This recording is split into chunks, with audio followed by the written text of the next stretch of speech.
Pues nada, buenos días, buenas tardes a todos. Damos comienzo a esta sesión sexta del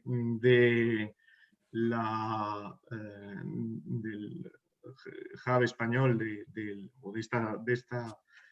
esta sesión del Hub español del Instituto Europeo de Derecho, que ya celebra su sexta edición y que, como sabéis, bueno, pues viene analizando toda una serie de resoluciones judiciales del Tribunal de Justicia de la Unión Europea y del Tribunal Europeo de Derechos Humanos en las ediciones que ha tenido esta lugar. En las últimas dos ocasiones, el año pasado y este, ha tenido que ser lamentablemente por las circunstancias sabidas en este formato virtual, pero confiamos en que próximamente podamos volver a la situación de partida y podamos celebrar estas sesiones de manera presencial. Bien, este panel, este webinar número 6, versa, o lo hemos puesto por título, Teresa y yo,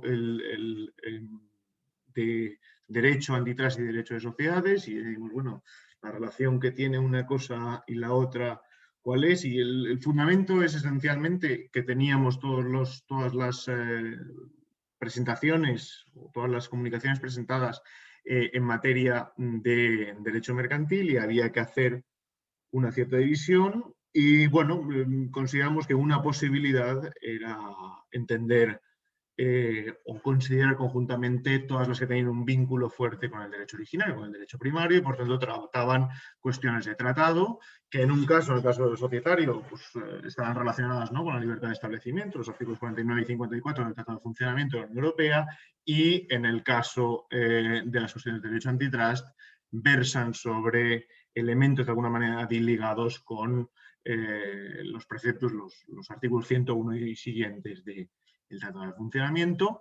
Y aquí, pues de la primera cuestión, o del derecho de sociedades, realizaremos una cuestión relacionada con el concepto de lucro que incorpora el tratado a la hora de considerar la libertad de establecimiento. Y en segundo lugar, en relación con el derecho antitrust, pues veremos aspectos relacionados con la aplicación privada del derecho a la competencia, que ya desde hace unos cuantos años viene siendo uno de los temas casi estrella de la materia. Veremos cuestiones de abuso de posición dominante y veremos cuestiones de ayudas de Estado, ayudas públicas.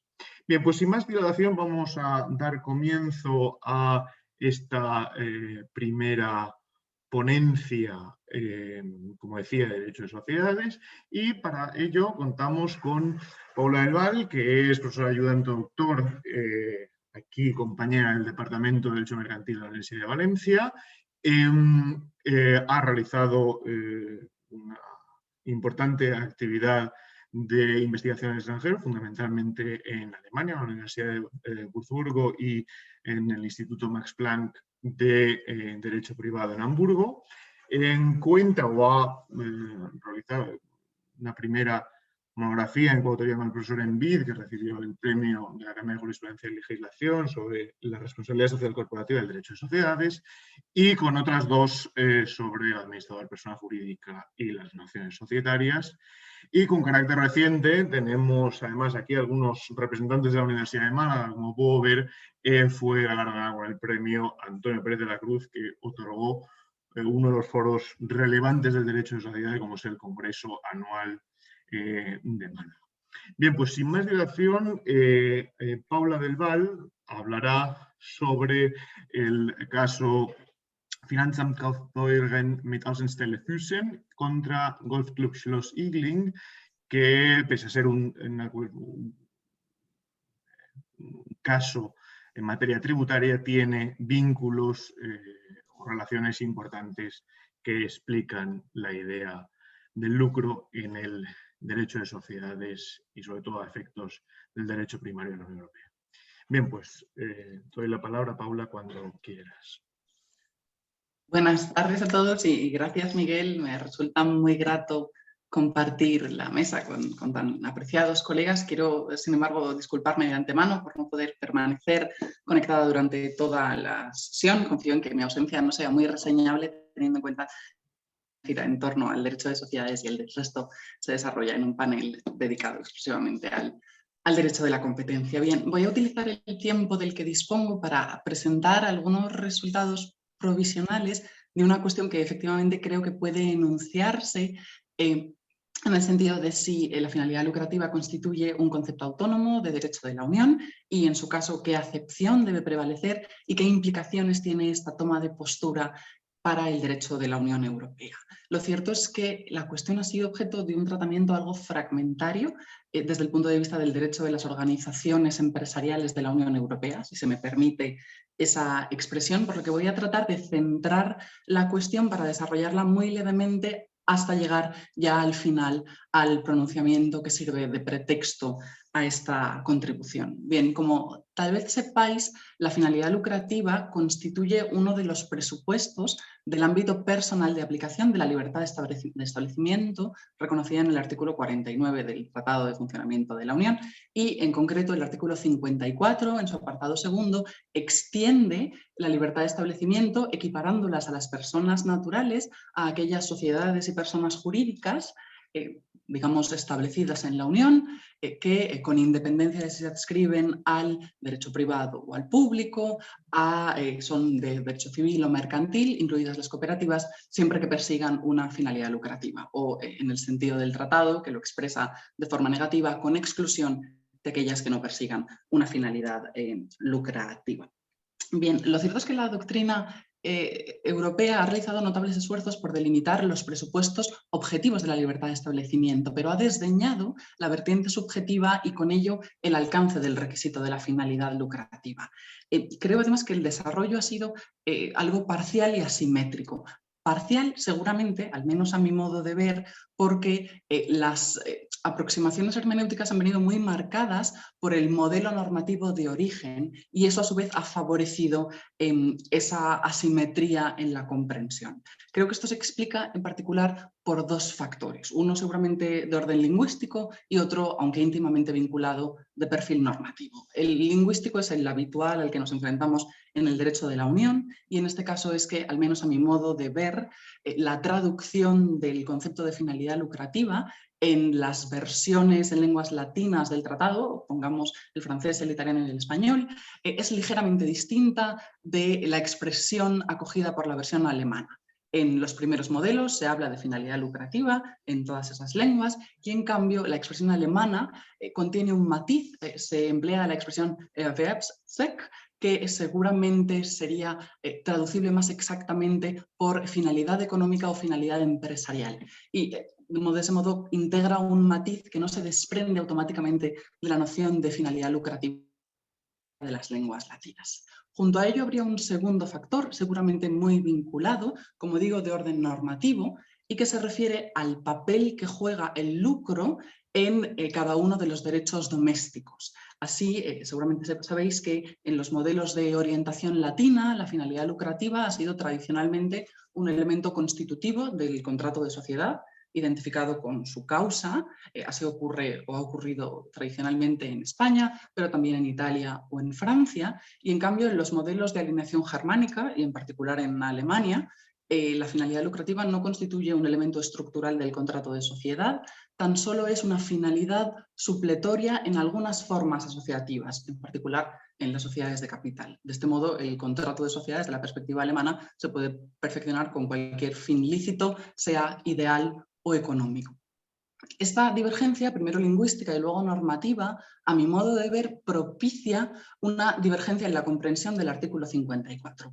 Dicho muy simplemente, la mayoría de autores alemanes afirman sin ambages que la finalidad lucrativa en el artículo 54 debe interpretarse necesariamente en sentido amplio como cualquier fin de naturaleza económica o empresarial. Y en cambio, este resultado, aunque se puede alcanzar desde la óptica de los ordenamientos de alineación latina, no es automático, sino que es necesario, para llegar a ese mismo resultado, asociar la finalidad lucrativa con su acepción objetiva, aquella que la entiende precisamente como el desarrollo de una actividad de perfil económico con el fin de obtener rendimientos. Ahora bien, esto no es absoluto en el sentido de que el concepto de finalidad lucrativa en sentido objetivo también admite matices. Hay quienes la identifican con la simple generación de ingresos, hay quienes exigen que se obtenga efectivamente un resultado neto positivo y otros exigen que se trate simplemente de la obtención de ventajas que adopten alguna forma diferente de la distribución efectiva del rendimiento. Desde este punto de vista, sí que podríamos decir que la interpretación a partir de la experiencia doméstica indica que la finalidad lucrativa se entiende preferentemente en sentido objetivo, o al menos que la finalidad lucrativa en sentido subjetivo, o entendida como el reparto efectivo de rendimientos entre los miembros, sería irrelevante a los efectos del 54. Lo que podemos hacer es comparar estos resultados con los que se desprenden de la jurisprudencia europea. Aquí, por simplificar algo la cuestión, yo simplemente diría que se trata de pronunciamientos esporádicos en los que el TJUE, siempre que ha tenido la ocasión, a veces incluso cuando se le ha presentado de forma muy directa, ha eludido pronunciarse directamente. Y ello ha ocurrido así, seguramente hasta el pronunciamiento recaído en este asunto en el que se enfrenta la autoridad fiscal alemana de Füssen a una asociación Golf Club. La denominación del asunto seguramente evoca los castillos del rey loco. Tal vez sepan que Füssen es ciudad que sirve de base de operaciones a quien visita estos castillos, Neuschwanstein, entre otros, pero tiene la relevancia de que es la primera ocasión en la que el TJUE se pronuncia directamente sobre la noción de finalidad lucrativa. Lo que ocurre, y esto no es poco habitual a la hora de interpretar este concepto, es que no lo interpreta en relación con el artículo 54 del tratado, con la libertad de establecimiento, sino que es algo un poco más mundano desde nuestra perspectiva. Se refiere el pronunciamiento al artículo 132, apartado primero, letra M, de la Directiva de 2006 en materia de IVA. El asunto es sencillo. Golf Club es una asociación constituida de conformidad con el derecho alemán, titular de un campo de golf a cuya explotación se dedica, y al declarar el IVA pretende aplicarse una deducción que es exclusivamente aplicable a entes carentes de finalidad lucrativa. La autoridad fiscal alemana se opone, considerando que del examen conjunto de los estatutos de Golf Club se deduce que sí presenta cierta finalidad lucrativa en sentido subjetivo, porque la asociación prevé en sus estatutos que en el supuesto de liquidación los socios o miembros podrían percibir una cuota superior al valor de su aportación inicial. Desde la perspectiva latina, diríamos, concurre cierto ánimo de lucro en sentido subjetivo en fase de liquidación. La cuestión deviene litigiosa y se eleva en fase judicial ante el Tribunal de Justicia una serie de preguntas, entre ellas, como era esperable, si la finalidad lucrativa, en este caso en un instrumento de derecho derivado, constituye un concepto autónomo de derecho de la Unión y, en su caso, cuál es la acepción que debe prevalecer. El Tribunal de Justicia responde, esto también era esperable, que sí, efectivamente, constituye un concepto autónomo de derecho de la Unión la finalidad lucrativa, y se pronuncia a favor de la interpretación en sentido subjetivo. Finalidad lucrativa a efectos de la directiva de IVA es el efectivo reparto de rendimientos en cualquier forma, tanto en fase going concern como eventualmente en fase de liquidación. De modo que este pronunciamiento, aunque al margen seguramente de los típicos problemas a los que nos enfrentamos en el 54, nos coloca ante una serie de dudas hermenéuticas que seguramente hoy solo tengo la posibilidad de enunciar. La primera es la posibilidad de extrapolar la comprensión de un concepto autónomo de derecho de la Unión, del derecho derivado, al derecho primario.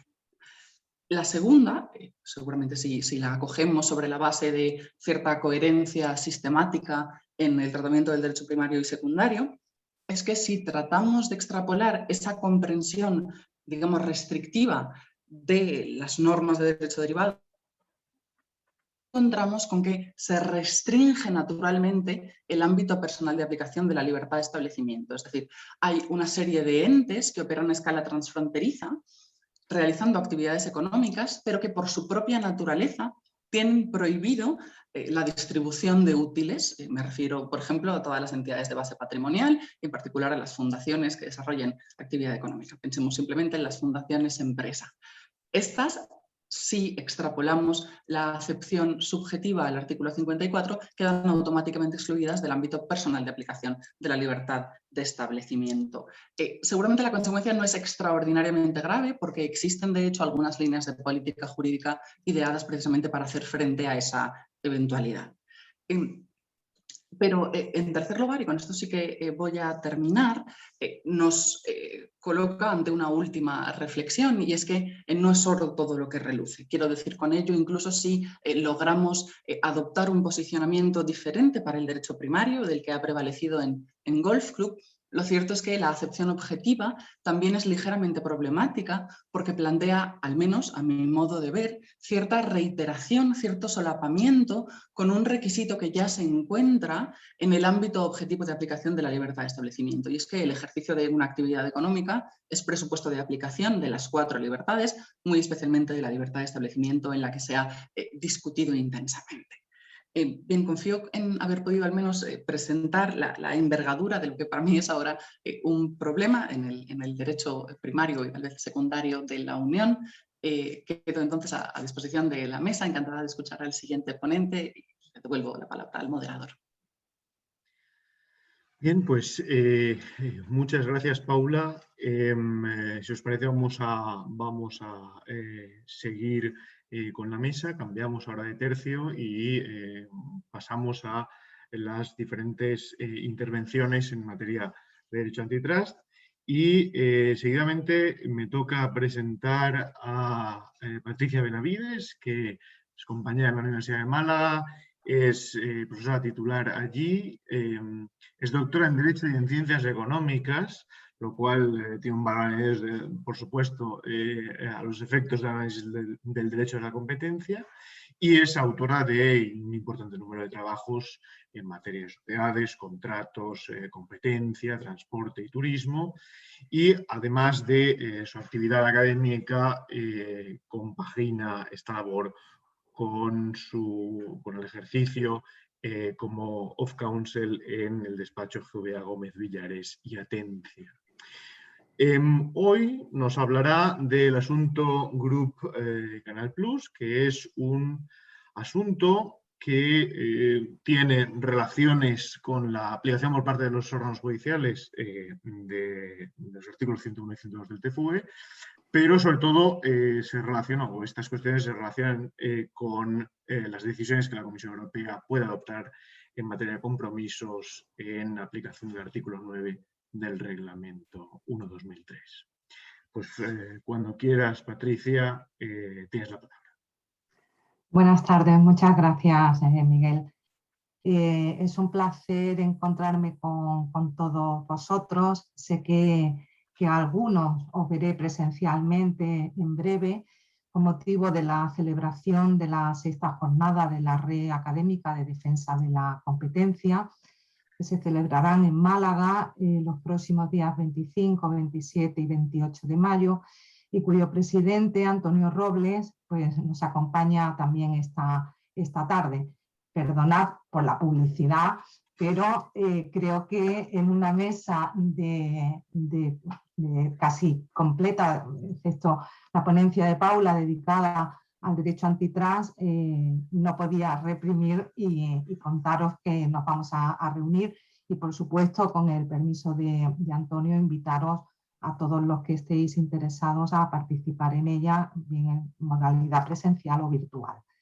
También quisiera agradecer a los organizadores y a ti, Miguel, como moderador de esta mesa, el esfuerzo un año más para que se pueda celebrar este encuentro, que, como he podido comprobar en el programa, pues cada vez cuenta con más participantes. La sentencia que voy a compartir con vosotros fue dictada por el Tribunal de Justicia de la Unión Europea el pasado 9 de diciembre de 2020, en el asunto Group Canal Plus. Os voy a poner un poco en antecedentes de la motivación de esta sentencia y luego cuando lleguemos al fallo pues veremos por qué se anula parte de esa sentencia, ¿no? Canal Plus presentó un recurso de casación solicitando la anulación de una sentencia del Tribunal General por la que se desestimaba su recurso de anulación contra una decisión de la Comisión Europea del año 2016. Esa decisión de la Comisión Europea lo que venía a hacer venía a convertir en vinculantes unos compromisos propuestos por Paramount y Viacom en el contexto de unos acuerdos de concesión de licencias de contenidos audiovisuales que estas entidades habían celebrado con Sky. Paramount no estaba de entrada en esos acuerdos. La Comisión Europea inició una investigación sobre las posibles restricciones a la prestación de servicios de televisión de pago en el marco de los acuerdos de concesión de licencia entre 6 estudios cinematográficos estadounidenses y los principales organismos de teledifusión de pago dentro de la Unión Europea. Finalmente, la Comisión envió un pliego de cargos en el que expresaba su conclusión preliminar sobre la compatibilidad de esos acuerdos, que lo que consistían básicamente eran unos acuerdos en exclusiva para la retransmisión y en otro tipo de acuerdos también en exclusiva de contenidos geolocalizados cuando se accedía a través de Internet. Bien, pues la apreciación de la Comisión en esta conclusión preliminar era que esos acuerdos entre las empresas vulneraban el artículo 101 del Tratado de Funcionamiento de la Unión Europea y que se estaba planteando la imposición de multas a Sky y además también a todos los estudios que estaban siendo investigados. En estos momentos, Canal Plus tiene conocimiento de esta cuestión, solicita su participación en el procedimiento como tercero interesado y, por supuesto, es admitida. Paramount propuso una serie de compromisos para responder a las inquietudes de la Comisión conforme al artículo 9 del Reglamento 1/2003 y la Comisión, tras consultar con los posibles interesados, incluido Canal Plus, adoptó su decisión de compromiso, haciéndola vinculante por el plazo de 5 años para Paramount y todas sus filiales. En este contexto, Canal Plus presentó ante el Tribunal General ese recurso de anulación de la decisión controvertida. A este recurso se unieron el Buró Europeo de Unión de Consumidores a favor de la Comisión y apoyando a Canal Plus, pues la Unión de Productores de Cine, una empresa de producción, y el propio gobierno de la República Francesa. Sus pretensiones fueron plenamente rechazadas en el Tribunal General y por ello se plantea recurso de casación ante el Tribunal de Justicia de la Unión Europea. Entre los motivos alegados, porque hay más en la sentencia, se encuentra el error de derecho en el que incurrió el Tribunal General al interpretar el artículo 9 del Reglamento 1/2003 y la vulneración del principio de proporcionalidad y de la observancia de los derechos de terceros. El primer motivo fue rechazado por el TJUE al considerar el acierto del Tribunal General de que las cláusulas debatidas conducían a una exclusividad territorial que provocaba la compartimentación de los mercados nacionales, lo que podía sin duda poner en peligro el buen funcionamiento del mercado único. El segundo motivo, sin embargo, sí fue admitido y finalmente se anula la sentencia del Tribunal General y también se anula la decisión de compromisos adoptada por la Comisión por vulnerar el principio de proporcionalidad. Me permito, aunque sé que el foro conoce perfectamente el contenido de estos artículos, pero me permito recordar que el artículo 9 del Reglamento 1/2003, bajo el título de compromisos, lo que permite es que la Comisión pueda adoptar una decisión por la que acepte los compromisos que propongan las empresas interesadas, siempre que en ellos se recojan las inquietudes que la propia Comisión les hubiera manifestado en su análisis preliminar.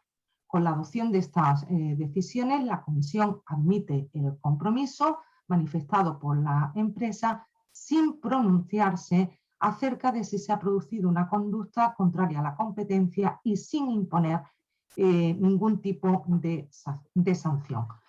Ello provoca que el procedimiento se dé por finalizado y que los compromisos sean vinculantes para las empresas que lo propusieron y así lo acordaron. En ese mismo reglamento, en los considerandos 13 y 22, se dispone que estas decisiones de compromiso no afectan a la facultad que ostentan los órganos jurisdiccionales nacionales para aplicar los artículos 101 y 102 del tratado y tomar, por tanto, la decisión que consideren oportuna acerca de si se ha producido una infracción en materia de competencia. También tenemos que tener en cuenta que el artículo 16 de este mismo reglamento contempla el hecho de que los órganos jurisdiccionales no pueden adoptar resoluciones incompatibles con las decisiones de la Comisión. Sobre estas premisas que les acabo de contar, aplicando el reglamento de forma casi literal, fueron las utilizadas por el Tribunal General, que concluyó que no se estaban vulnerando los derechos de terceros interesados, ya que el contenido de la decisión solo era obligatorio para las empresas que lo hubieran propuesto y suscrito y que, por tanto, Canal Plus podía acudir a los tribunales de justicia nacionales. Sin embargo, el principio de proporcionalidad y su aplicación por parte de la Comisión en el contexto del artículo 9 del reglamento se reduce a la verificación de que los compromisos propuestos responden a las inquietudes de las que la propia Comisión informó a las empresas afectadas. No obstante, como ya se indicó en el caso Alrosa, la Comisión debe tener en consideración los intereses de los terceros y que sus derechos no se vean vaciados de contenido. Esto fue precisamente lo que llevó al Tribunal de Justicia a anular la sentencia por vulnerar este principio de proporcionalidad. Si el grupo Canal Plus acudiera a los tribunales, tal y como manifestaba el Tribunal General, no vería satisfechos en ningún caso sus derechos en virtud del contenido del artículo 16, pues una resolución de un órgano jurisdiccional nacional que obligara a una empresa que ha contraído ciertos compromisos convertidos en obligatorios en virtud de una decisión adoptada por la Comisión, en virtud del artículo 9, le obligaría a incumplir esos compromisos y, por tanto, sería manifiestamente incompatible con esa decisión. Podríamos hablar bastante más sobre este tema, pero por ceñirme al tiempo que nos han proporcionado desde la organización, solo indicar el interés de esta sentencia y por qué su elección. Pues el interés proviene del análisis de la eficacia de las decisiones de compromisos en las jurisdicciones nacionales, su posible vinculación, que tenemos ahí el artículo 16, pero también la libertad jurisdiccional para poder entrar a valorar el 101 y el contenido del 101 y el 102, El alcance de los compromisos a terceros que no han intervenido en el procedimiento, en ningún caso, ni han suscrito esos compromisos, como ya veíamos en el caso Alrosa, y el creciente interés de estas materias en sectores tan diversos, bueno, pues como la compra-venta de diamantes, en el caso Alrosa, la distribución de hidrocarburos, en el caso Gasorba, y la que ahora nos ocupa en materia audiovisual. Considero que es un tema que se está moviendo desde hace unos años y bueno, pues que resulta de bastante interés. Veo que en la sala tenemos un magistrado, quizá podrá decirnos en el turno de preguntas lo que opina sobre estos temas. Nada más, muchas gracias.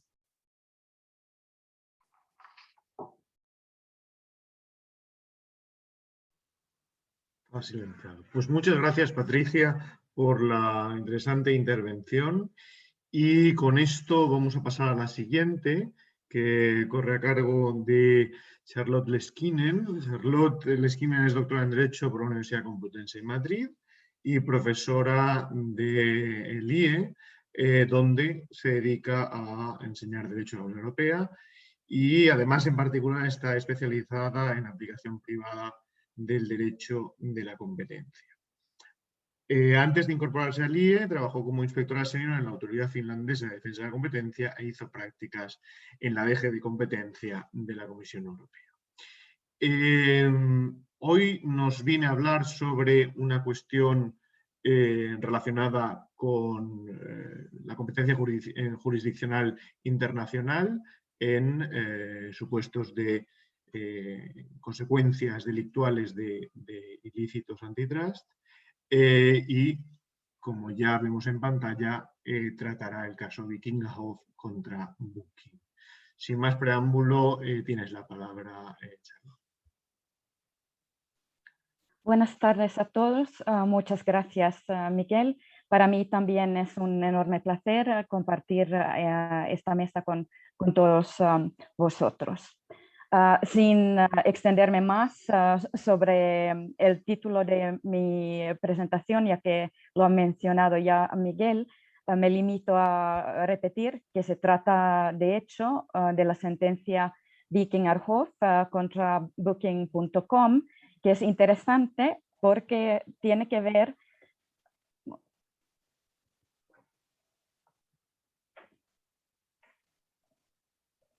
Perdón, he tenido que salir de modo de pantalla completo porque no me dejaba pasar a la siguiente presentación. No sé si podéis verlo, si lo dejo así o preferís la pantalla completa. No, sí, puedes dejarlo. Vale, gracias. Entonces, reitero que esta sentencia versa sobre la interpretación del artículo 7.2 de Bruselas bis, que tiene que ver con la competencia de los tribunales en el lugar del hecho dañoso o en el lugar en cual se ha materializado el daño. Y lo que hace interesante esta sentencia es que, aunque se trataba de un litigio entre dos empresas, una alemana, la empresa Vikingarhof, y otra neerlandesa, la empresa Booking.com, que todos conocemos, y Vikingarhof se alegaba un supuesto abuso de posición dominante. Este abuso tuvo lugar en una relación contractual entre las partes en el mercado relevante, que en este caso era el mercado de servicios de intermediación y de los portales de alojamiento. Entonces surge la cuestión: ¿qué pasa en estas cosas cuando tenemos plataformas digitales, muchas veces globales, y que luego se infringen el derecho de la competencia? Donde se puede litigar, por ejemplo, una acción de cesación o reclamaciones por daños y perjuicios. Y yo me centro en mi análisis sobre todo en estos efectos, aunque hay otros comentaristas que también han analizado qué efecto podría tener la sentencia en otros contratos, tipo de consumo o laboral. Entonces, para elaborar un poco más sobre los hechos, Vikingarhof y Booking.com habían celebrado un contrato tipo que estipulaba que las condiciones generales disponibles en línea formaban una parte íntegra del dicho contrato. Sin embargo, luego Booking.com modificó estas condiciones generales, pero Vikingarhof no tuvo otro remedio que aceptarlas, aunque alegaba que de hecho suponían un abuso de posición dominante al tratarse de prácticas no equitativas. Y posteriormente interpuso una acción de cesación ante el Tribunal Regional de Kiel, un tribunal alemán, pero Booking.com a su vez impugnó la competencia tanto territorial como internacional de ese tribunal, porque en el contrato que tenía con Vikingarhof había un acuerdo que acordaba la competencia a los tribunales de Ámsterdam sobre los litigios que podrían surgir en su relación contractual. Y una vez que todos los recursos de apelación habían sido agotados, correspondía al Tribunal Federal de Justicia de Alemania de decidir si se podía aplicar o no el artículo 7.2 de Bruselas bis a este asunto y como consecuencia los tribunales alemanes podrían tener la competencia de decidir el asunto a pesar de la existencia del acuerdo que acordaba la competencia a los tribunales alemanes. Y lo que hace esta cuestión más relevante y más interesante es precisamente porque el supuesto abuso de posición dominio había ocurrido en una relación contractual. Es decir, potencialmente el artículo relevante habría podido ser el artículo 7.1 de Bruselas bis, en el caso cuyo el tribunal competente sería el tribunal del lugar de cumplimiento de la obligación del contrato. El TJUE, al decidir si había que aplicar el artículo 7.1 o 7.2, tenía primero que determinar cómo clasificar litigios de este tipo, donde se alega un abuso de posición dominante con arreglo al derecho de la competencia, pero en un contexto de una relación contractual. ¿Sería esto comprendida en materia contractual o más bien en materia delictual?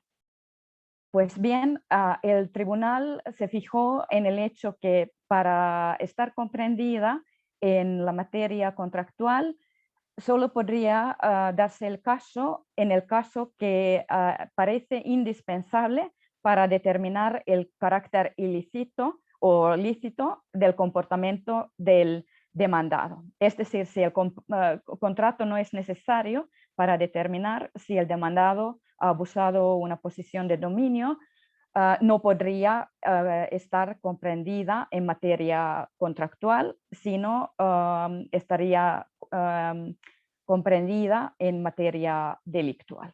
Y en este caso, el demandante alegó el incumplimiento de una obligación impuesta por la ley, en nuestro caso, la prohibición de abusar de una posición de dominio, y entonces es irrelevante si la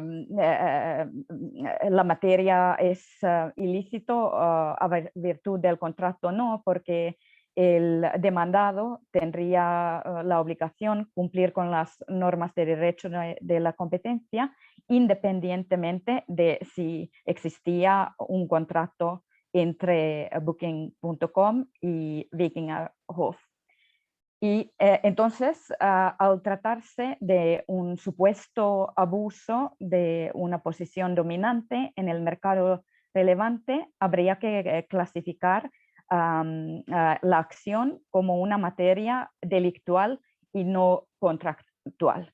Para llegar a esta conclusión, el TJUE también se fijó en el principio de buena administración de justicia y hizo hincapié en el hecho que es muy importante que existe una cierta proximidad entre el tribunal del mercado afectado y el litigio para facilitar la buena administración de justicia. Por ejemplo, en lo relativo a la obtención y valoración de las pruebas. Y teniendo en cuenta todos estos aspectos, el tribunal llegó a la conclusión que en este caso los tribunales competentes serían los del mercado afectado, que no coincidirían, por cierto, necesariamente con el lugar de cumplimiento de la obligación de un contrato. Entonces es bastante relevante esa distinción. Moviéndome ahora a la relevancia de la sentencia para intentar no extenderme demasiado, voy solo a mencionar algunas de las cosas que tengo en las diapositivas. Primero, tiene el efecto positivo que posibilita a las posibles víctimas de infracciones al derecho de la competencia interponer demandas en otras jurisdicciones aparte del domicilio del demandado. Y esto puede resultar atractivo, por ejemplo, si pueden interponer tal demanda ante su propia jurisdicción, porque probablemente conocen mejor las normas procesales, hablan el idioma del tribunal, a lo mejor es más barato porque no tienen que desplazarse, a lo mejor no hacer traducciones, etc. Sin embargo, si en un caso concreto es mejor interponer la demanda ante esa jurisdicción o ante los tribunales del domicilio del demandado, depende obviamente de cada caso. También en el caso que el mercado se vease afectado en varios Estados miembros y la víctima hubiese sufrido daños en todos ellos, podría resultar interesante esa posibilidad de interponer la demanda en el lugar de donde ha materializado el daño. Como sabéis, la elección de la jurisdicción tiene también implicaciones para la ley aplicable, ya que en cuestiones procesales se aplica la lex fori. Y aunque hoy en día tenemos la directiva de daños en materia de competencia que ya está transpuesto en todas las normativas nacionales de la Unión, es importante señalar que normalmente se trata de medidas de armonización mínima y también algunas cuestiones se han dejado fuera del ámbito de aplicación de la directiva y entonces siguen persistiendo divergencias entre los Estados miembros en relación con, por ejemplo, la disponibilidad de las demandas colectivas.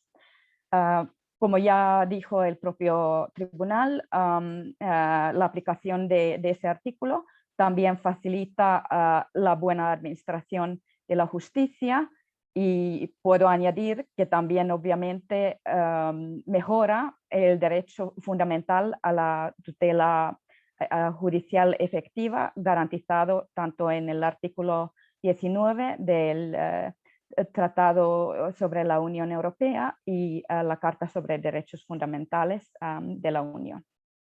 Sin embargo, hay que tener en cuenta que las partes tienen una posibilidad de evitar la aplicación de la competencia de los tribunales del lugar del hecho causal o donde se ha materializado el daño, al acordar que otro tribunal fuera competente.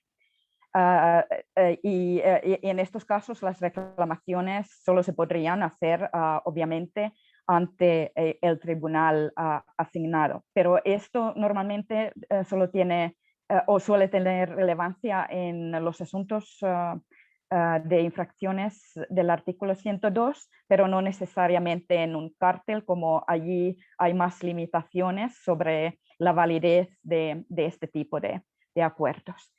Y creo que voy a omitir mis conclusiones porque es más bien repetir los puntos que ya he hecho. A lo mejor solo añadir la última que no he comentado, que aunque el Tribunal de Justicia hace una distinción entre las situaciones en las cuales la interpretación del contrato es indispensable para determinar el carácter ilícito del comportamiento del demandado, de las situaciones donde no es indispensable, sino solamente puede ser útil para ver si las prácticas denunciadas efectivamente se han tenido lugar. Se me ocurre que en la práctica a lo mejor no siempre es tan fácil distinguir una cosa de otra, sobre todo si estamos hablando de términos no equitativos de un contrato. Allí opino que la interpretación del contrato sí puede tener cierta relevancia, incluso para establecer que ha habido una infracción al artículo 102 del TFUE. Muchas gracias y perdón por extenderme. Y gracias a ti, Charlotte, por haber intentado al final acelerar para poder concluir y que así podamos continuar con esta sesión. Bien, tiene la palabra ahora, intervendrá ahora otro compañero de Valencia, decía antes Antonio Robles, que se preguntaba por el elevado número. Jaume Martí es profesor titular de Derecho Mercantil de aquí de la Universidad de Valencia, es máster en Derecho de Empresa y doctor, por el que obtuvo la tesis doctoral por la que obtuvo el premio extraordinario. Además compatibiliza su labor académica con su actividad como counsel en Roca y Ñuñen. Y quizá una de las cuestiones importantes, efectos de esta mesa, es que desde luego ha trabajado extensamente en aspectos de derecho a la competencia y ha recibido premios por algunas de sus publicaciones. Y en segundo lugar, que conforma una especie o añade una pieza más a la estructura que hemos visto en este panel, y es que hemos visto representantes de la aplicación judicial del derecho de defensa de la competencia, hemos visto representantes de la aplicación administrativa. Teníamos a Charlotte que había estado en la Reja de Competencia y, en el caso de Jaume Martí, es vocal de la Comisión de Defensa de la Competencia de la Comunidad Valenciana. Y luego aparte tenemos la vertiente académica, como se indicaba con el carácter previo, y es que tenemos al presidente de la Red Académica Española en materia de competencia. Por tanto, completamos con esto este elenco de Gandhi, por tanto, muestra la relevancia o el elevado nivel de la mesa. Bien, Jaume Martí hablará del caso Tibor Trans contra Daftrax, que en realidad retoma un análisis clásico del 101 del TFUE y entra de lleno el concepto de empresa tan largamente considerado, sobre todo a efectos de cuestiones de aplicación privada y sobre todo de las derivadas que puede mantener en relación con aspectos tan relevantes como la legitimación activa y pasiva, como la prescripción de las acciones o como la misma idea del daño. Bien, pues sin más, Jaume, esperamos tu intervención.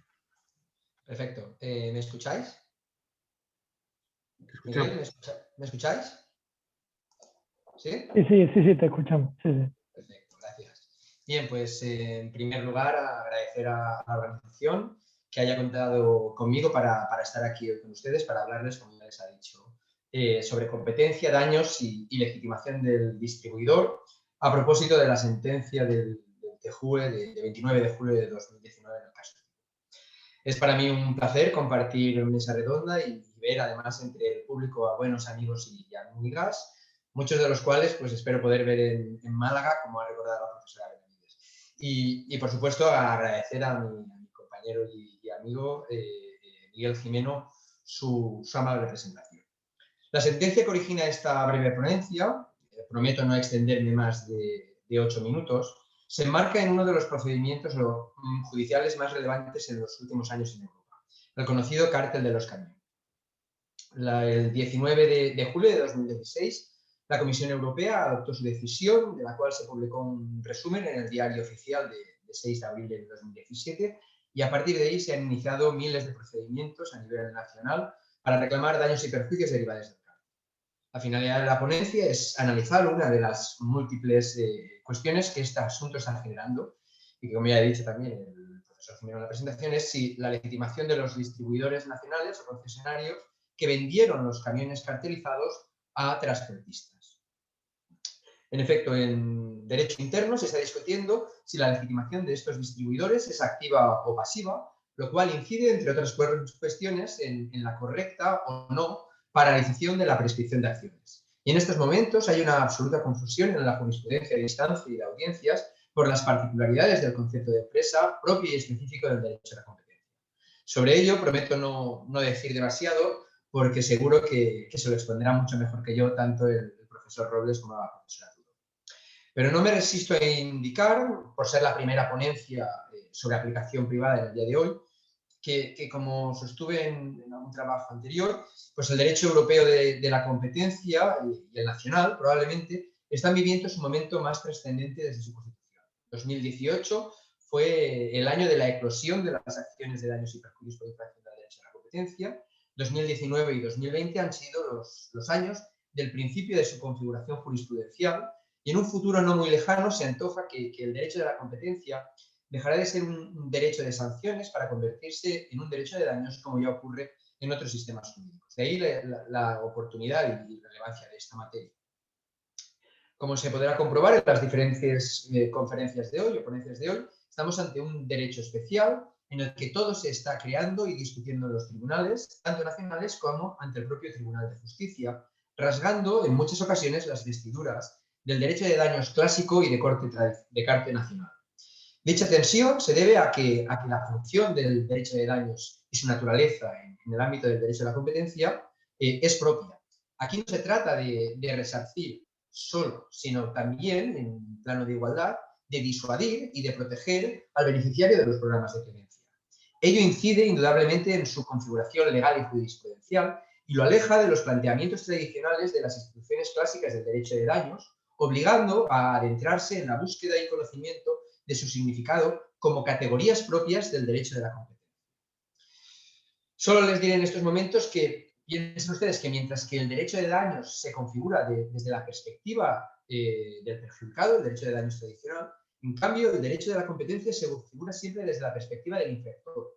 Y esto lo cambia todo. Y mientras no entendamos este cambio de enfoque, en mi opinión, el Tribunal de Justicia acabará cambiando muchos de los criterios de las resoluciones nacionales actuales. Bien, como ya he dicho, en estos momentos se discute en los tribunales nacionales si la legitimación de un distribuidor oficial de una marca que ha participado en un cártel es legitimado activo o pasivo. Y lo cierto es que la respuesta más adecuada pues es como la famosa canción de Jarabe de Palo. Depende. En realidad, esta cuestión ya ha sido parcialmente resuelta por el Tribunal de Justicia en el famosísimo caso Courage, allá en el año 2001, aunque es algo que pasó algo desapercibido. En efecto, en el marco de las relaciones verticales, el concepto cualquier persona, al que se refería primero la jurisprudencia europea en este famoso caso, luego la directiva de daños y actualmente el artículo 71 y siguientes de la Ley de Defensa de la Competencia, sin duda, incluye al comprador distribuidor. El Tribunal de Justicia ha reconocido que el distribuidor independiente, concesionario, es el primer comprador y que, por tanto, tiene legitimación en acciones de daño, pero no la pasiva, sino la activa. Como estableció el apartado 33, el punto 33 del caso Courage, incumbe al órgano jurisdiccional nacional examinar si la parte que alega haber sufrido un perjuicio en razón de la celebración de un contrato que pueda restringir o falsear el juego de la competencia, pues se hallaba en posición de inferioridad notoria en relación con la otra parte, de forma que habría visto seriamente restringidas o incluso anuladas tanto su libertad para negociar las cláusulas del referido contrato como su capacidad para evitar el perjuicio o limitar su cuantía, utilizando en particular a su debido tiempo todos los cauces jurídicos que estaban a su disposición. Si la conclusión era afirmativa, procede el derecho a ser indemnizado, incluso aunque se sea parte del contrato que incorpora la restricción de la competencia. Si la conclusión, en cambio, fuera negativa, pues en ese caso el distribuidor no tendría derecho a la indemnización, pero en ningún caso se le podría considerar legitimado pasivo si tiene independencia, como ahora veremos. Esta conclusión, que como digo ya estaba presente en Courage, se reafirma o verdicta en la sentencia que origina esta ponencia y que identifica a los concesionarios húngaros de vehículos a motor como los primeros compradores. En concreto, la sentencia dice expresamente que en relación con la naturaleza del daño alegado, debe señalarse que este no es una mera consecuencia financiera del daño que habrían podido sufrir los compradores directos, como los concesionarios húngaros de vehículo a motor, que habrían podido consistir en una pérdida de ventas a raíz de la subida de precio. En realidad, como ya he dicho, la cuestión aquí está en interiorizar el concepto de empresa tal y como es definido por el derecho de la competencia. Siendo ello así, procede señalar la reiterada jurisprudencia del TJUE, de la que se desprende que el concepto de empresa, en el sentido de los artículos 101 y 102 del TJUE, comprende cualquier entidad que ejerza una actividad económica con independencia de la naturaleza jurídica de dicha entidad y de su modo de financiación. En este sistema, la responsabilidad recae sobre los activos económicos en lugar de sobre una determinada personalidad jurídica. La construcción de la personalidad jurídica tradicional del derecho privado, fundada en los patrimonios separados, se diluye en el ámbito del derecho de la competencia y, en consecuencia, la imputación de responsabilidad civil por su infracción debe superar los criterios de limitación de la responsabilidad de la persona jurídica. Para la imputación jurídica de la actividad concurrencial en esta sede no resulta decisiva la personalidad jurídica, sino la unidad económica. Siendo ello así, cuando el distribuidor o el concesionario es una filial de la matriz, aunque formalmente sea una persona jurídica distinta que actúa en el mercado como distribuidor, a efectos del derecho de la competencia se trata de una única empresa, lo cual es muy relevante a efectos, por ejemplo, de, como ya he dicho, de la prescripción de las acciones y la paralización de la misma en el marco de asunto de los camiones. Aquí bastante dinero hay en juego. Con todo, para aclarar definitivamente esta cuestión hay que esperar a la sentencia del caso Sumal, asunto C882/19, aunque de momento ya tenemos las conclusiones del abogado general Pizzicella de hace justo un mes, mañana era un mes, 15 de abril de 2021, que van precisamente en la línea que he apuntado.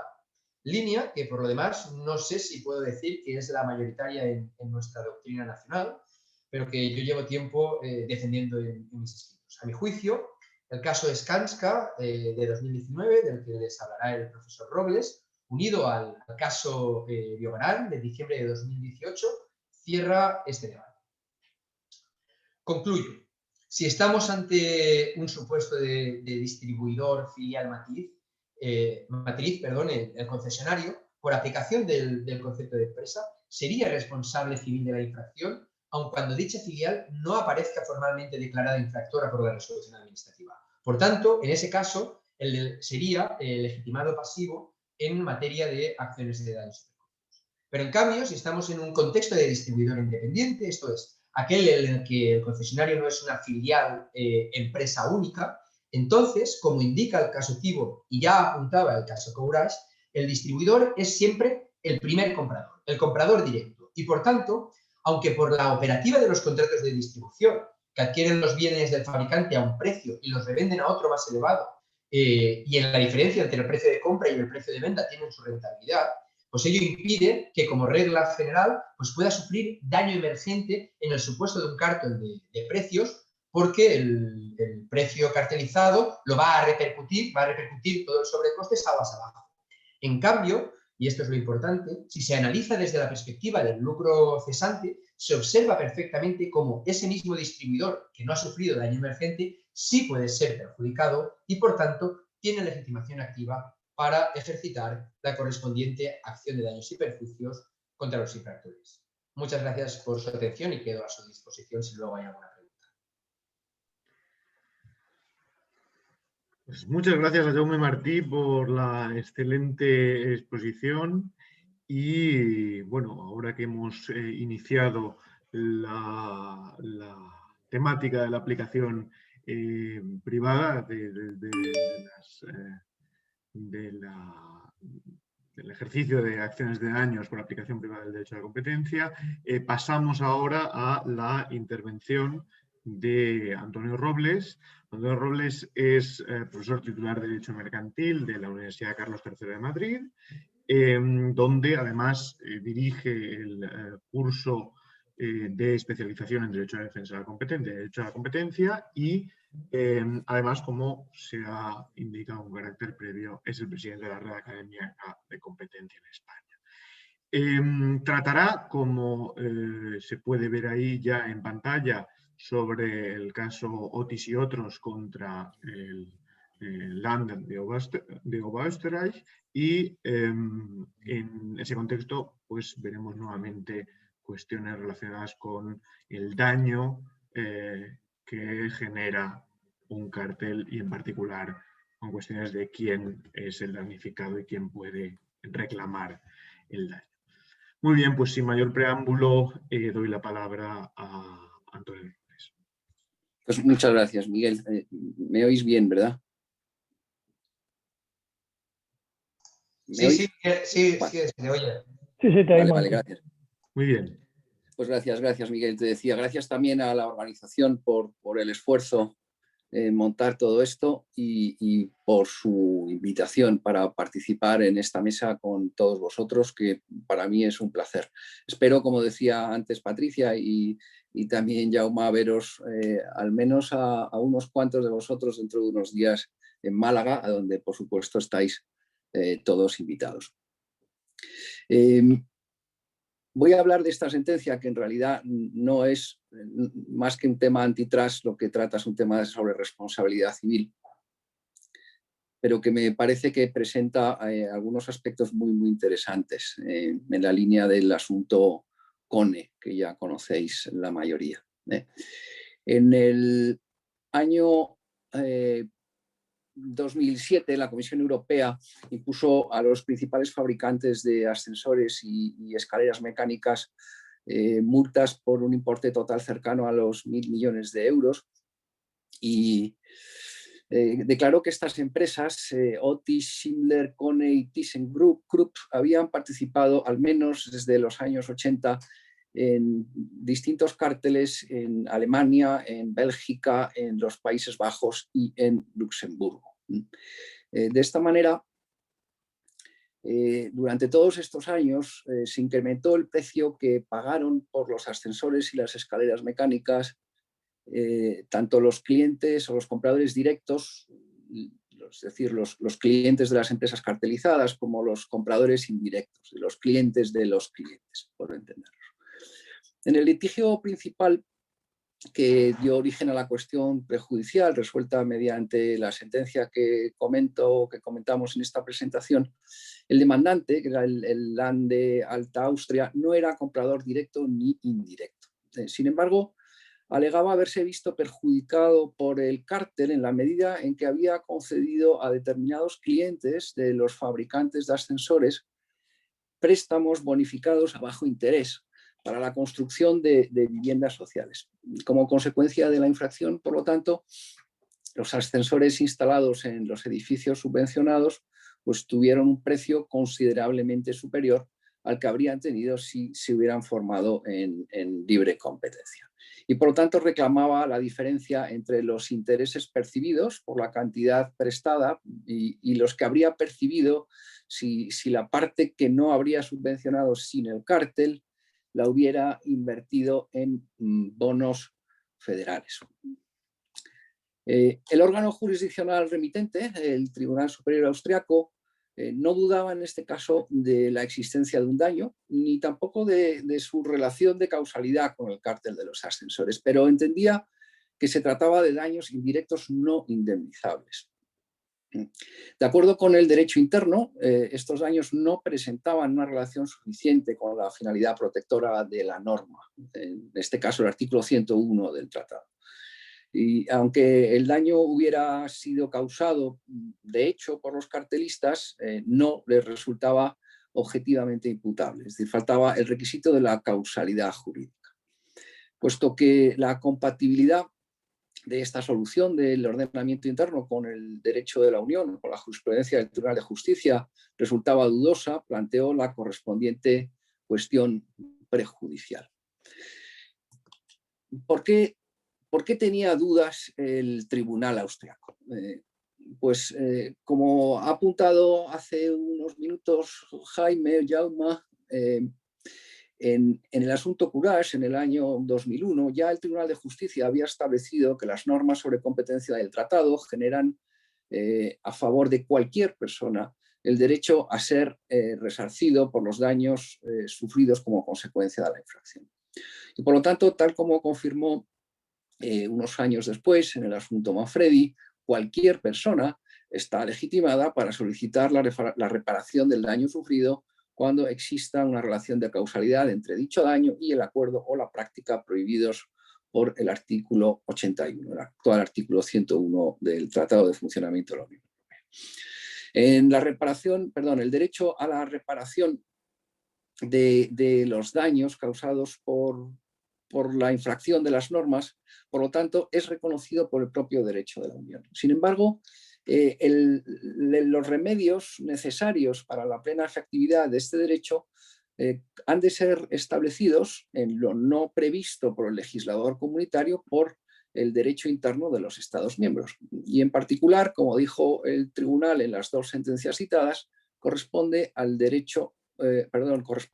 ordenamiento jurídico interno de cada Estado miembro regular las modalidades de ejercicio de este derecho, incluyendo lo relativo a la aplicación del concepto de relación de causalidad, siempre que se respeten los principios de equivalencia y de efectividad.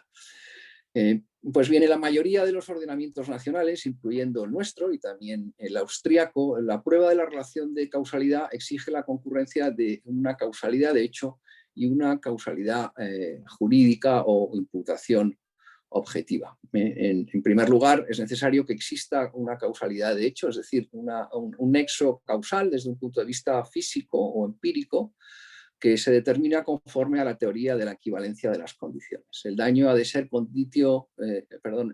el acto o la infracción ha de ser conditio sine qua non del daño.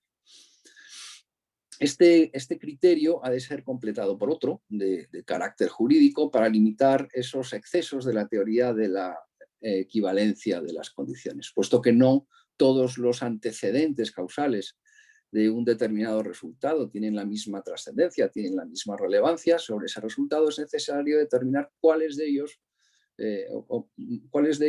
permiten atribuir el resultado dañoso a un determinado comportamiento. El criterio general en la mayoría de los ordenamientos con distintos nombres es el que nosotros denominamos el de la causalidad adecuada, conforme a la cual solo pueden ser considerados como causa en sentido jurídico aquellos hechos respecto de los cuales resulte previsible la producción del daño. Previsible desde un punto de vista objetivo. Y a este criterio general de la causalidad adecuada se unen además determinados criterios específicos, como es el de la prohibición de regreso o el del fin de protección de la norma, que exige que la norma infringida tenga por objeto la protección de los intereses del perjudicado para que éste pueda ser indemnizado. Perdón por el dibujo, porque ni el dibujo ni el diseño es lo mío, como podéis ver, pero lo que pretendo poner de manifiesto con este esquema es que ya en el asunto Kone, es una representación de lo que sucedía en el asunto Kone, que tiene su origen en este mismo cártel. La verdad es que este cártel de los ascensores ha sido una mina para la aplicación privada del derecho de la competencia. En este asunto, en el asunto Kone, que es del año 2014, el Tribunal de Justicia se basó en el principio de efectividad, que limita la competencia de los Estados miembros o la autonomía de los Estados miembros para configurar la relación de causalidad.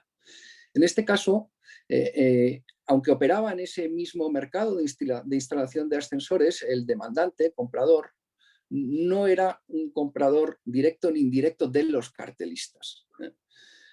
Era un comprador de un fabricante que no formaba parte del cartel. Por lo tanto, en este asunto se planteaba si tenían derecho a ser indemnizados los clientes de los productores que no formaban parte del cartel, pero que pagaron también un precio superior al que habrían pagado de no haber existido la infracción como consecuencia del llamado efecto paraguas. Se trataba, por lo tanto, de un daño remoto respecto de la infracción. Según la cuestión prejudicial, conforme al derecho interno, era el derecho austríaco también, no habría relación de causalidad adecuada entre el cártel y el perjuicio sufrido por el comprador. Y además, los intereses de este quedaban fuera de la finalidad protectora de la norma. Por lo tanto, aunque pudiera existir causalidad material o de hecho, el daño no sería imputable objetivamente a los infractores. Es decir, faltaría causalidad jurídica. Sin embargo, el Tribunal de Justicia estableció que el principio de efectividad se opone a cualquier interpretación del ordenamiento interno que dé lugar a que el derecho de los compradores de empresas no participantes en un cartel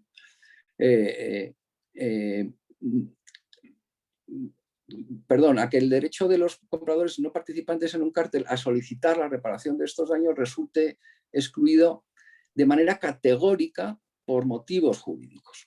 Por lo tanto, la víctima de un efecto paraguas sobre los precios puede obtener de los miembros de un cártel la reparación del daño sufrido si demuestra que existió una relación de causalidad entre el cártel y los daños. Es ya, por lo tanto, una cuestión meramente de prueba.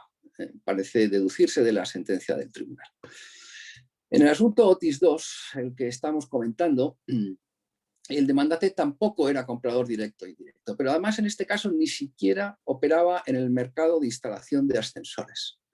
Se trataba de un daño remoto producido además en un mercado distinto. De ahí que conforme al derecho interno, como decía el Tribunal de Justicia, el Tribunal Austriaco, aunque el daño hubiera sido causado de hecho por los cartelistas, no le resultaba imputable objetivamente. Faltaba también en este caso el requisito de la causalidad jurídica. Pues bien, el tribunal comienza por recordar que cualquier persona, y esto es importante, cualquier persona tiene derecho a solicitar la reparación del daño sufrido cuando exista una relación de causalidad entre el daño y la infracción y que su aplicación efectiva no puede ser menoscabada por las normas nacionales que establezcan su modo de ejercicio. La plena eficacia y el efecto útil del artículo 101, así como la protección de los perjudicados por una infracción del derecho a la competencia, dice el tribunal, se verían gravemente menoscabados si la posibilidad de reclamar el resarcimiento se limitara a los que operan en el mercado afectado por el cártel. Del principio de efectividad deduce, por lo tanto, que todo perjuicio que tenga un nexo causal, un nexo de hecho con una infracción del artículo 101, es indemnizable, por muy remoto que resulte, y aunque no presente un vínculo específico con el objeto de protección de dicha norma. Parece, por lo tanto, que las normas nacionales sobre imputación objetiva o sobre causalidad jurídica no pueden ser empleadas para descartar de manera categórica, independientemente de las circunstancias específicas del caso, el derecho a reclamar el daño. Y sin embargo, esa es precisamente la función que desempeñan los criterios de exclusión de la imputación objetiva, es decir, las normas sobre causalidad jurídica. De esta forma, la jurisprudencia del Tribunal de Justicia sobre el principio de efectividad está operando una cierta armonización de las normas nacionales sobre la relación de causalidad en el ámbito de la responsabilidad civil. Aunque ciertamente limitada por ahora a los daños causados por infracciones del derecho de la competencia, habrá que ver, sin embargo, cuál es el alcance de esta armonización y cuál es su alcance sobre el derecho europeo sobre responsabilidad civil en general. Nada más, muchas gracias. Perdón que creo que me he pasado un poco.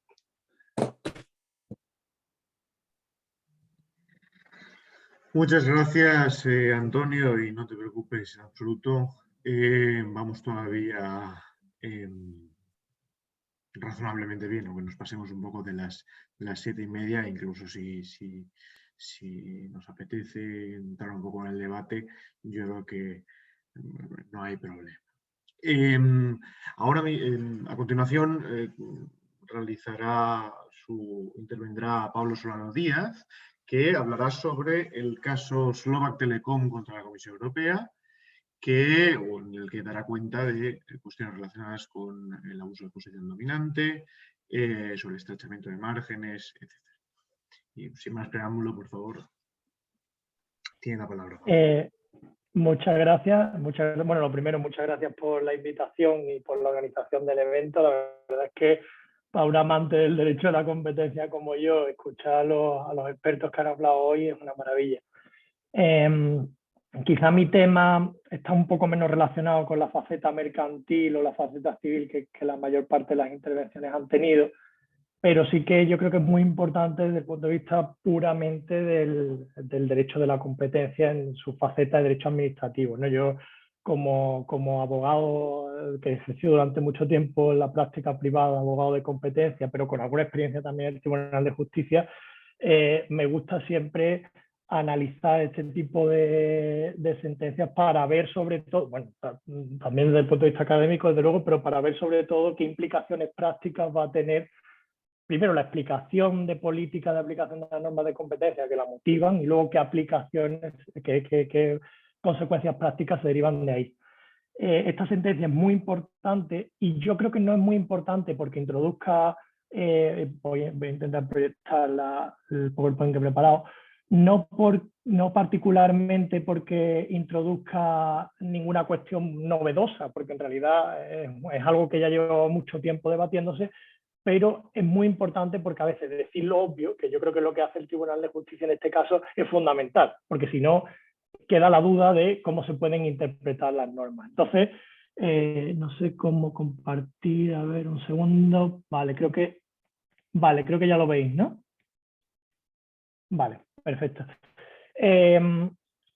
Bueno, como sabéis, el abuso de posición de dominio está prohibido por el artículo 102 del Tratado de Funcionamiento de la Unión Europea, y una de las principales figuras que prohíbe la prohibición de abuso de posición de dominio es la exclusión de competidores. Esto es muy sencillo. Lo que pasa es que, como os imagináis, en una economía de mercado en la que la intervención de las administraciones públicas, sobre todo en virtud de las normas que prohíben el abuso de posición de dominio, supone una injerencia bastante intensa en la libertad de empresa que tienen los operadores, por muy dominantes que sean, hay una serie de estándares que limitan esta intervención a casos particularmente reprochables por un lado o particularmente graves por otro. Es un poco lo que yo quiero argumentar aquí. Por eso, hace bastante tiempo, ¿no? Casi desde el origen del derecho de la competencia en Estados Unidos, el derecho antitrust, hay una figura que es la de las instalaciones esenciales o los recursos esenciales que la conoceréis bien. Esta figura, y me adelanto un poco a lo que tengo previsto en la presentación, pero creo que es importante introducirla desde el principio, de alguna manera establece que solo es posible obligar a una empresa dominante a contratar cuando, de lo contrario, se producirían una serie de circunstancias que para la competencia serían totalmente indeseables, como son la indispensabilidad de esa contratación con el operador dominante para que todos los demás operadores del mercado puedan efectivamente competir, y la otra cara de la moneda, que es la eliminación total de la competencia si no se hace eso. El ejemplo clásico es el de un puerto. Yo soy un operador que tengo un puerto, una infraestructura física, pero también estoy presente en el mercado relacionado de los ferries. Entonces viene otro operador de ferry y me dice, oye, dame acceso a tu puerto para operar mis ferries. Si yo le digo que no, el otro operador no va a construir su propio puerto, por lo menos no lo va a hacer en un tiempo útil. Por lo tanto, es indispensable para competir y se eliminaría la competencia. Esta figura es limítrofe, bueno, esta figura establece un estándar superior al normal de la posición de dominio, que ya de por sí es un estándar superior al que tiene cualquier empresa en lo que respecta a no distorsionar la competencia en el mercado, pero este es aún superior porque no hay nada reprochable en un principio en que un operador dominante no quiera compartir lo suyo con los demás. Eso en principio forma parte de su libertad de empresa. Sin embargo, el carácter de la reprochabilidad de lo que hace es importante porque yo durante mucho tiempo llevo investigando en esta materia y durante mucho tiempo me he dado cuenta de que en realidad el elemento diferenciador en la jurisprudencia es que es algo tan sencillo y tan propio de la intersección del derecho con la moral y la política como es que haya algo reprochable. No sé si hay algo reprochable en esa negativa de contratar, si se hace por algún motivo espurio, por alguna finalidad anticompetitiva, ahí ya no tenemos que irnos a las instalaciones esenciales, ahí ya nos vamos al abuso de exclusión normal. Estás haciendo algo para fastidiar, perdonad el término, para fastidiar a tu competidor. No estás contratando con él para fastidiar a tu competidor, por lo tanto ahí ya no hay indispensabilidad y eliminación de la competencia como estándar para interferir en la libertad de empresa, porque esta libertad de empresa se ejerce en abuso del derecho, la figura más clásica del abuso del derecho. Esto es algo muy obvio, pero que no estaba tan claro. Yo sí que lo oí, muchos otros comentaristas lo llevan mucho tiempo diciendo, pero no era tan obvio en la jurisprudencia. Entonces esta sentencia trae causa de una decisión de la Comisión Europea de hace unos cuantos años, en la que se sancionó al incumbente, al operador tradicional de telecomunicaciones eslovaco, Slovak Telecom, por de alguna manera degradar las condiciones en las que daba acceso al bucle local a los operadores minoristas de telecomunicaciones. Como sabéis, el bucle local, digamos, por decirlo en términos muy coloquiales, es el cable gordo, que es un monopolio natural y que llega a las casas. Y a partir de ahí es el servicio mayorista, digamos. Y a partir de ahí los minoristas, el minorista que nosotros elijamos, Vodafone, Orange, el que sea, enchufa el ADSL y por lo tanto ese minorista tiene que pedirle acceso al mayorista.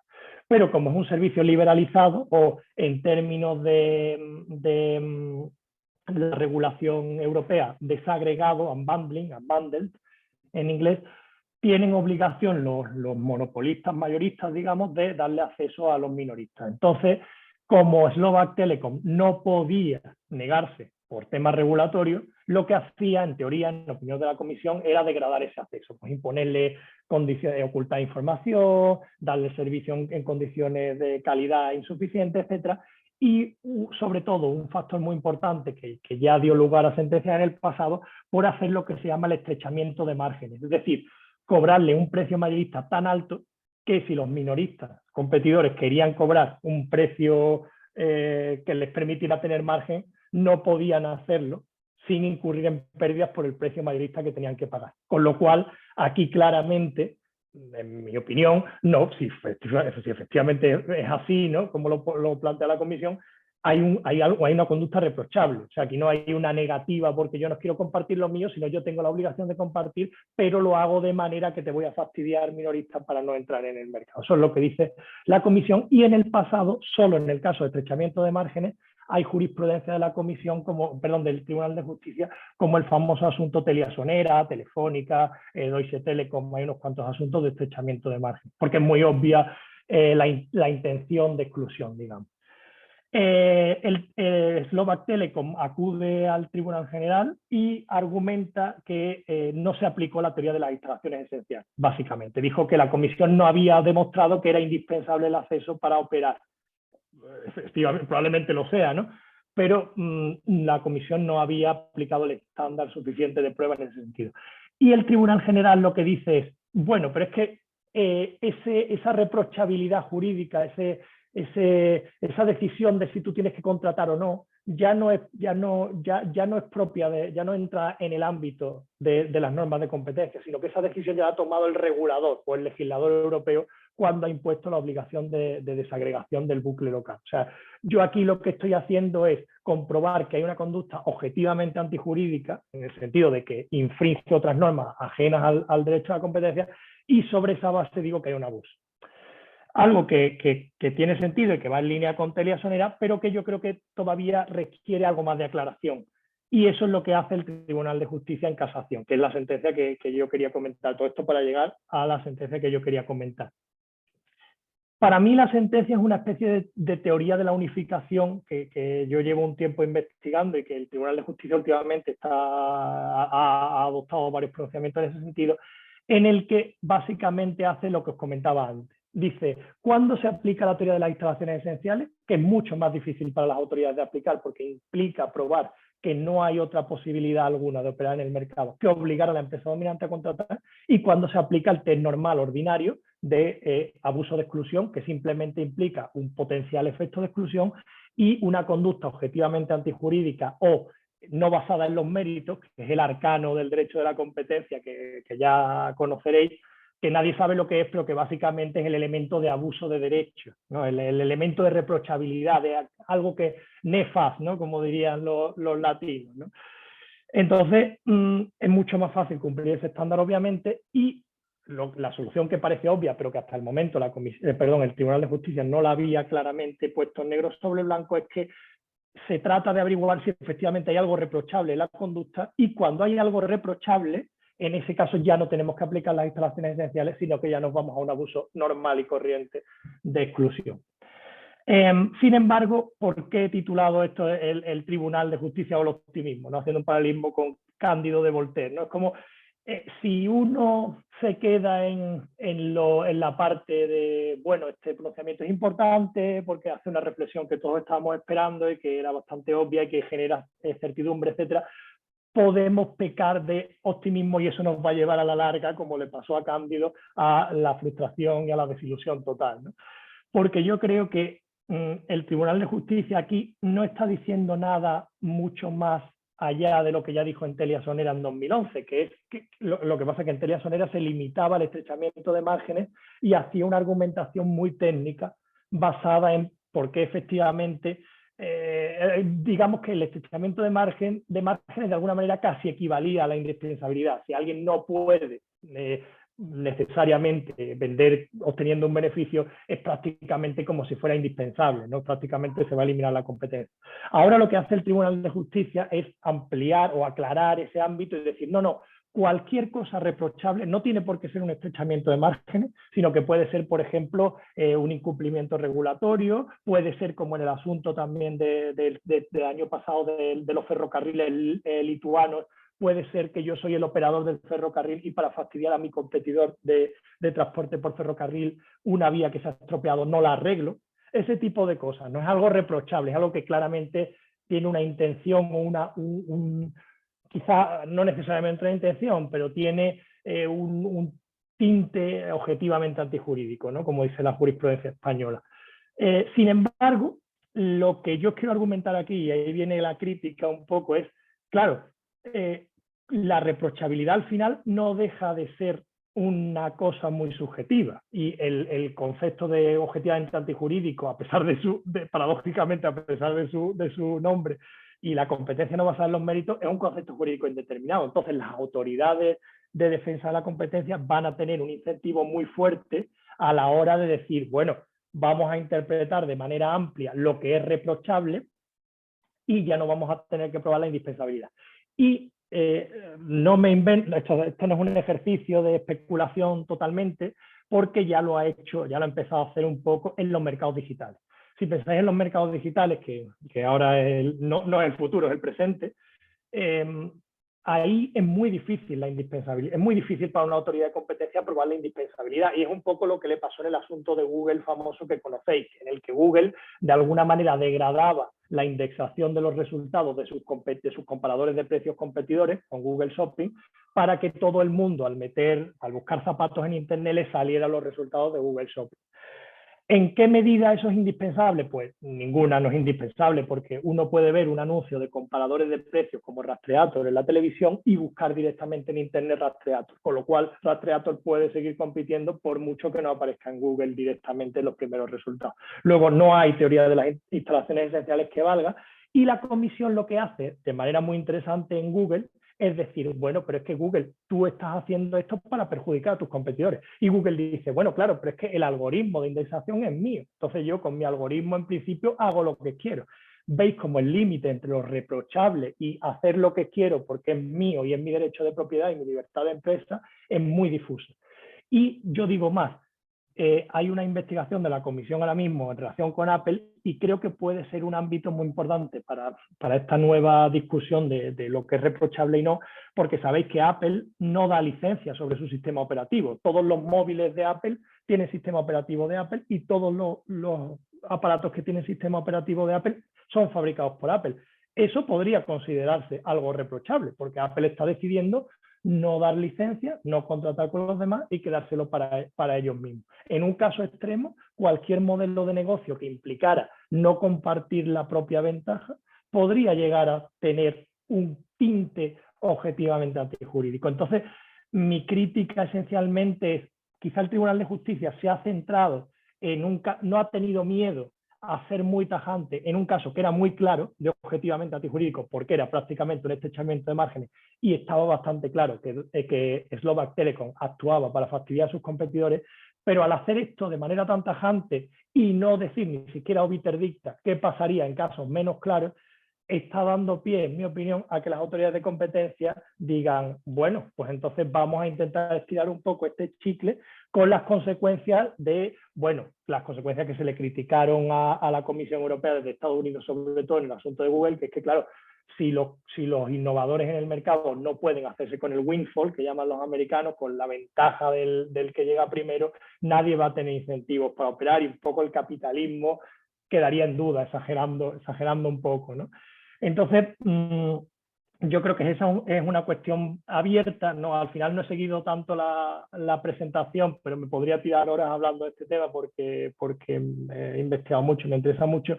La cuestión que yo quiero dejar sobre la mesa es en qué medida, y en gran medida nos la va a resolver la casación del asunto de Google, perdón, la apelación del asunto de Google, en qué medida el Tribunal de Justicia, aprovechando, por ejemplo, o el Tribunal General aprovechando, por ejemplo, el asunto de Google, debería pronunciarse claramente sobre cuándo, aunque necesariamente la competencia no va a ser los méritos, va a ser un concepto jurídicamente indeterminado, cuándo la apropiación o el beneficio del propio negocio deja de ser reprochable, porque en España hay y con esto termino, hay una jurisprudencia del Tribunal Supremo que dice, que es lo que se llama el privilegio de grupo, ¿no? Que dice que si yo me aprovecho, yo soy una empresa dominante, pero me aprovecho de lo propio para competir mejor, eso no es reprochable en ningún caso. El Tribunal de Justicia nunca ha sido tan explícito. Quizá ahora es el momento en el que tiene que tomar partido, sobre todo porque en los mercados digitales hay un incentivo muy fuerte de las autoridades para estirar este concepto. Y ya no me alargo más, perdona si me he extendido demasiado. Muchas gracias.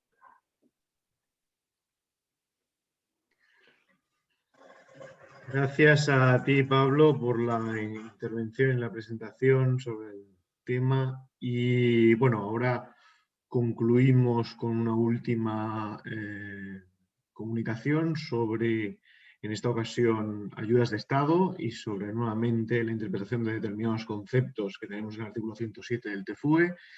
Y esta intervención correrá a cargo de Cristina Tudor, que es abogada en Valladolid, es doctora en Derecho, tuvo una intensa actividad económica en la época de realización de la tesis doctoral, donde publicó diversas cuestiones precisamente sobre la aplicación privada del derecho a la competencia. Con carácter previo había estudiado Derecho en Rumanía y en España, como indicaba, se ha dedicado de manera intensa a los aspectos del derecho de la competencia y, por tanto, pues es también un placer poder contar con ella en esta ocasión, en esta sesión. Bien, pues sin más preámbulo, por favor, Cristina, tienes la palabra. Sí. Bueno, buenas tardes en primer lugar. Muchísimas gracias por la presentación y por permitirme participar en este evento que me parece muy importante y además a efectos prácticos en el contexto en el que nos encontramos, donde el derecho de la competencia cada día adquiere más importancia.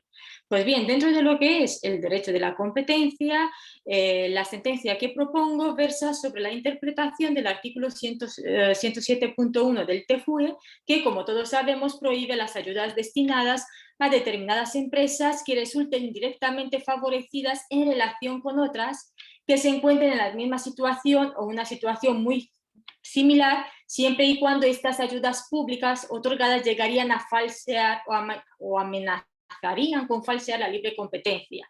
Pues se trata en definitiva de un artículo cuyo objetivo es eliminar un elemento selectivo en la concesión de una ayuda que resultaría discriminatorio para las empresas y por ende antijurídico siempre y cuando, esto es muy importante, falte un fin público proporcionalmente relevante que amparase o que justificase de alguna forma este efecto discriminatorio. Pues bien, esta finalidad va a tener especial relevancia en cuanto a la consideración de una entidad como empresa a efectos del artículo 107.1. Y es en este contexto en el que reviste especial importancia la sentencia que vengo a comentar, puesto que intenta aclarar los conceptos de empresa y actividad económica, evidentemente siempre ligados a la interpretación del artículo 107 con sus matices específicos.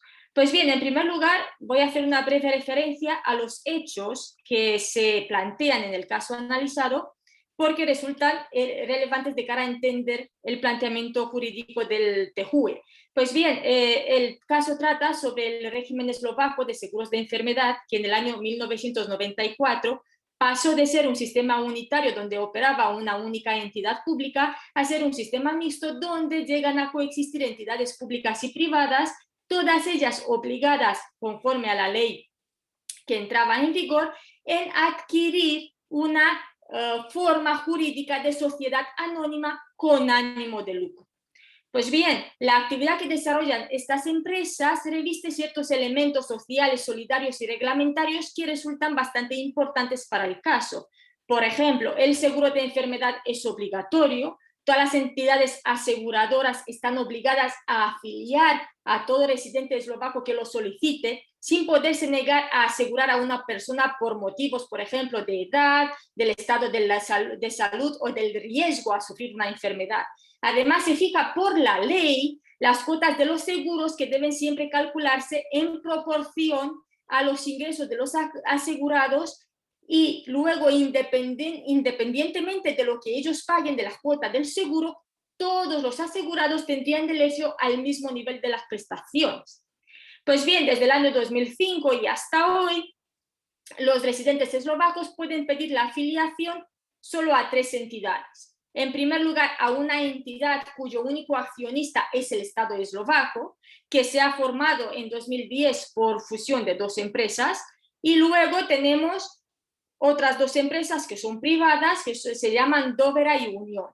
Pues bien, en este caso, en el año 2007, una de las empresas privadas que tenían, mejor dicho, accionistas del sector privado, Dovera, presenta una denuncia por entender que las ayudas que el Estado ha concedido a la empresa que era el único accionista resultaría prohibida por el artículo 107.1 del TFUE. Pues bien, el debate se centra en debatir, en determinar si esta empresa cuyo único accionista era el Estado podría ser considerada empresa en el sentido del artículo 107.1 del TFUE, puesto que en principio se discutía que la actividad desarrollada por las 3 empresas que operaban en el mercado no era una puramente económica, sino que encontraba ciertos elementos sociales, solidarios o reglamentarios importantes como las que he expuesto. Pues bien, el único elemento competitivo entre las empresas aseguradoras era aquel que les permitía de alguna forma atraer los clientes. A saber, se trataba de determinadas prestaciones o tratamientos que se ofrecían por estas empresas con carácter gratuitos, prestaciones gratuitas que acompañaban las coberturas establecidas legalmente, las así llamadas coberturas principales. Pues bien, en este mercado la competencia no se va a realizar en precios, sino en estas ofertas gratuitas que permiten a las empresas atraer afiliados. Y los ingresos y ganancias se obtienen prácticamente en atención a la proporción del número de afiliados, porque cuando los precios en este supuesto los precios vienen fijados legalmente y además vienen acompañados por un mecanismo que se llama de compensación de costes y riesgos, en el sentido de que los regímenes excedentarios participaban en la financiación de los regímenes que presentaban dificultades financieras estructurales que podrían darse en atención a los afiliados y al riesgo de esto sufrir enfermedades. Por lo tanto, ¿cuál es la interpretación del Tribunal de Justicia de la Unión Europea? El tribunal viene a decir que resulta primordial para determinar si estaríamos ante una empresa a efectos del artículo 107.1 del TFUE, comparar si las características de las actividades desempeñadas por estas entidades en el sector de los seguros son similares con las que se realizan por entidades que desarrollan su actividad aplicando el así llamado principio de solidaridad, es decir, perseguir otras finalidades de carácter solidario ajenas a una actividad puramente económica. Pues bien, de un lado tenemos estas actividades que, donde se aplica el principio de solidaridad, y del otro lado tendríamos aquellas actividades económicas características de entidades basadas en un sistema de afiliación facultativa. Y este sistema de afiliación facultativa implica, según la definición que proporciona el TJUE en esta sentencia, que se trate de unos supuestos en los que las empresas de seguros puedan denegar la afiliación de un solicitante, donde exista un vínculo directo entre el importe de las cotizaciones abonadas por el afiliado y su rendimiento económico, esto por un lado, y por el otro entre el importe que se paga y las prestaciones reconocidas al afiliado. Y finalmente, estas actividades de características de un sistema de afiliación facultativa no incluirían de por sí elementos de solidaridad, o estos elementos resultarían extremadamente limitados y independientemente de que tampoco se aplicaría el principio de solidaridad y en consecuencia estaríamos ante el ejercicio de una actividad económica pura y dura. Por lo tanto, debido a todos estos elementos sociales, solidarios y reglamentarios importantes que he señalado, como el carácter obligatorio de la afiliación, las cotizaciones fijadas por ley en atención a los ingresos, y luego, independientemente de estas cotizaciones y del importe de las cuotas, se tienen que ofrecer los mismos servicios, etcétera, etcétera, todas estas características se concluye que no son características de una actividad económica en el sentido puro y duro que entendemos en derecho. De modo que el TJUE incluye que no estamos de por sí en estos supuestos ante una actividad primordialmente de naturaleza económica, independientemente de que exista en este mercado un elemento competitivo, pero este elemento competitivo que viene dado por la lucha entre las empresas de proporcionar determinados servicios conexos que capten clientes, etc., este servicio no modifica automáticamente la naturaleza del régimen principalmente solidario. Como tampoco resulta relevante, y esto es muy importante, la forma societaria que se adapte, como en este caso una sociedad anónima con ánimo de lucro. Esta característica, que viene además impuesta por la ley nacional, tampoco resulta relevante, porque lo que resulta trascendental a efectos de aplicación del artículo 107 es calificar una entidad como empresa, no una atención a la apariencia jurídica que da por la forma societaria que adopta o los elementos competitivos que introduce dentro de su actividad y de esta operación de captar clientes, sino que lo que resulta relevante es la naturaleza real de la actividad que desempeña, que debe tener un claro ánimo de lucro con independencia, y esto es muy importante, de tener determinados elementos de solidaridad, siempre y cuando estos sean extremadamente limitados o inexistentes. Por lo tanto, en conclusión, lo importante es el claro ánimo de lucro y que los elementos de solidaridad sean inexistentes o muy limitados. Y ya no me extiendo más. Y muchísimas gracias. Bueno, pues muchas gracias a todos. Sirve este aplauso virtual para agradecer vuestras estupendas intervenciones que ha habido a lo largo de la sesión. Y ahora nos hemos salido del tiempo absolutamente, pero en la medida en que esté todavía esto activo, probablemente hasta las 8 o una cosa así, si alguien desea plantear alguna cuestión para el debate o lo que se considere, pues podemos traer la colación, y si no, simplemente concluimos. Sí que es verdad que hay algunas de las personas que han intervenido, tanto mis compañeros de Valencia coinciden en este caso, que han abandonado la sesión porque tenían me habían informado que tenían otras actividades pendientes, pero los demás, como decía, estoy abierto a que se participe en este sentido.